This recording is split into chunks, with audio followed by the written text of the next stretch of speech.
BFM Business, l'heure H, la question du jour. François Ombril, bonjour, merci d'être avec nous. Vous nous entendez? Bonjour. Bonjour. Vous êtes donc en direct de la CFE-CGC où se tient une réunion importante. Et puis, juste après notre interview, vous partez au ministère du Travail où il y a des discussions autour du chômage partiel de longue durée. Mais évidemment, je voudrais revenir d'abord sur ce plan aérien aéronautique qui a été présenté ce matin. 15 milliards sur la table, vraiment, si on met tout justement sur la table, notamment le prêt pour Air France. L'enjeu, c'est des milliers de salariés au sein de cette filière.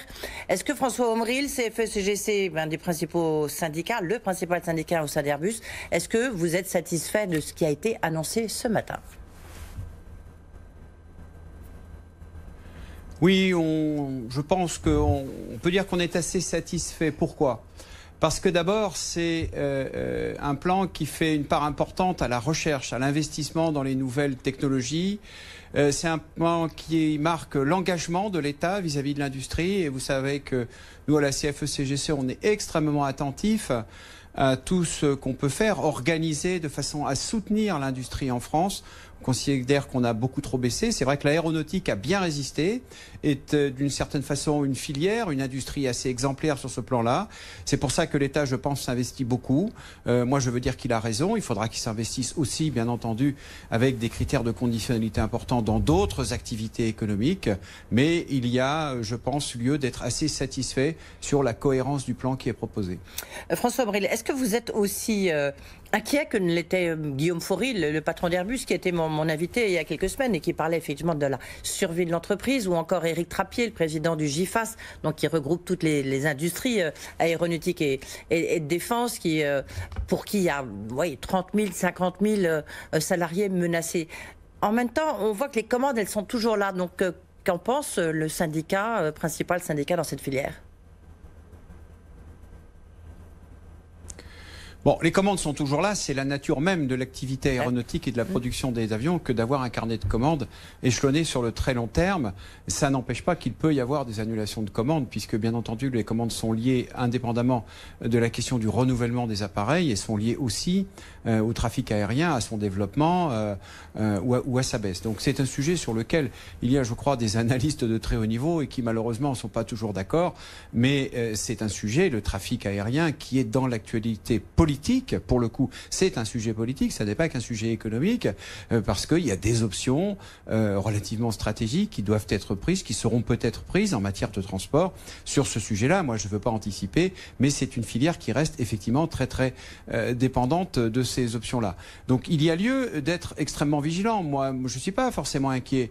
Je pense qu'il faut être vigilant sur l'avenir économique à très long terme de ces activités. Là où je pense il faut être tout aussi vigilant, c'est sur le maintien des compétences dans les entreprises. On parle de restructuration, je sais que vous en parlez vous-même.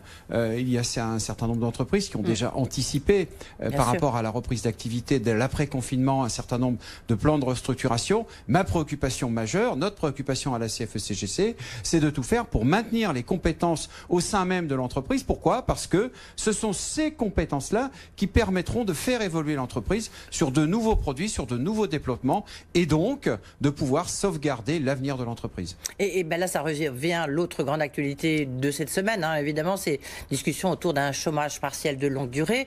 Vous avez rencontré le président, le Premier ministre, vous allez rencontrer Muriel Pénicaud pour essayer de vous mettre d'accord là-dessus. Est-ce que, là encore, ce qu'a décidé le gouvernement et Muriel Pénicaud, est-ce que c'est une mesure de salubrité publique, j'ai envie de dire, économique ? Le chômage partiel, il existe déjà dans le Code du travail. Il est d'une certaine façon assez bien codifié.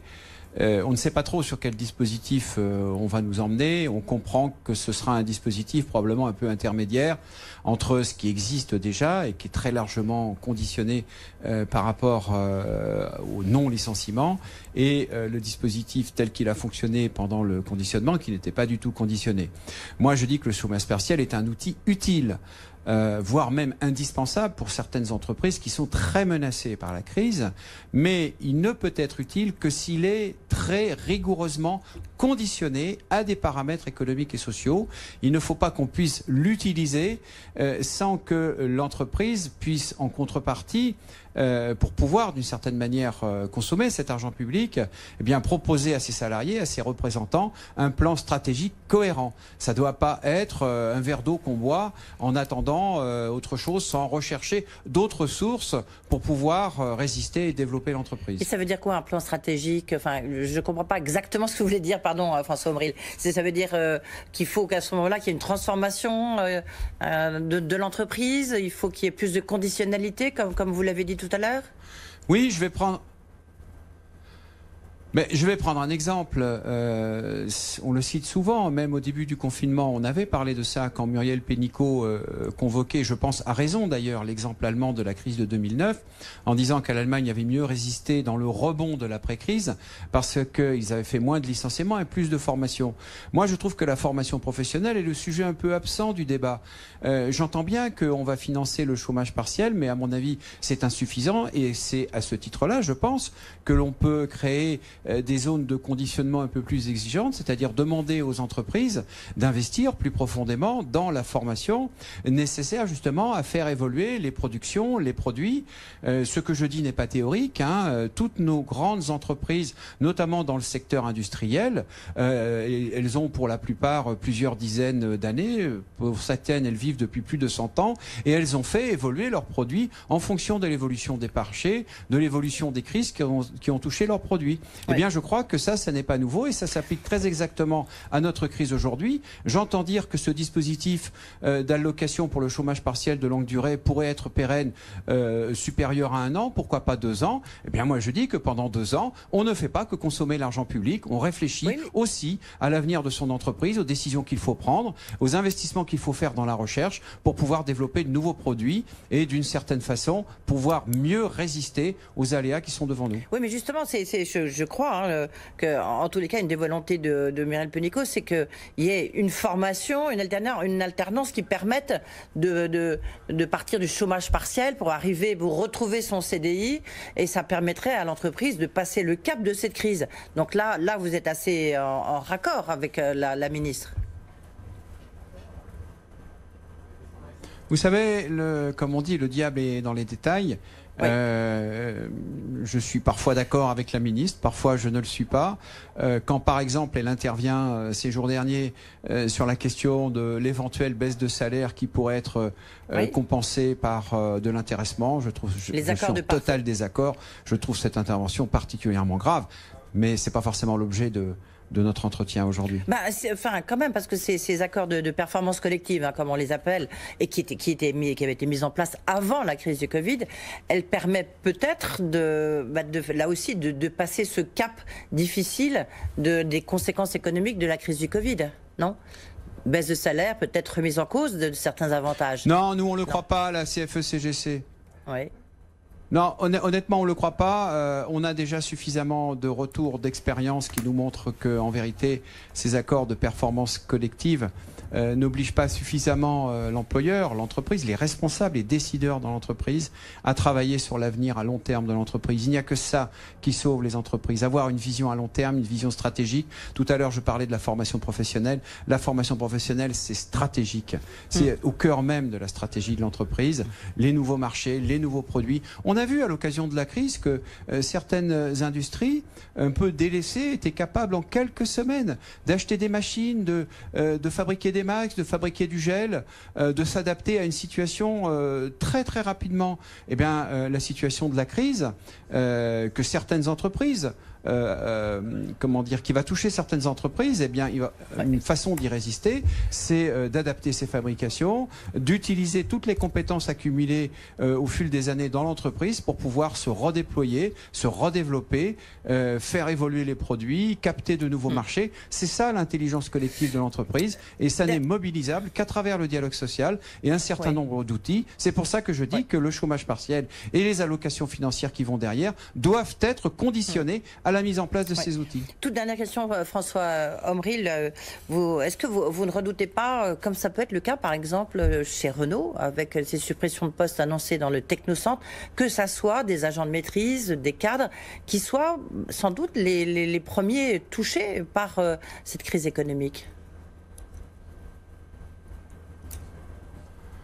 Non, moi je redoute les licenciements, quelles que soient les catégories qui sont concernées, qu'on soit ouvrier, technicien, agent de maîtrise ou cadre.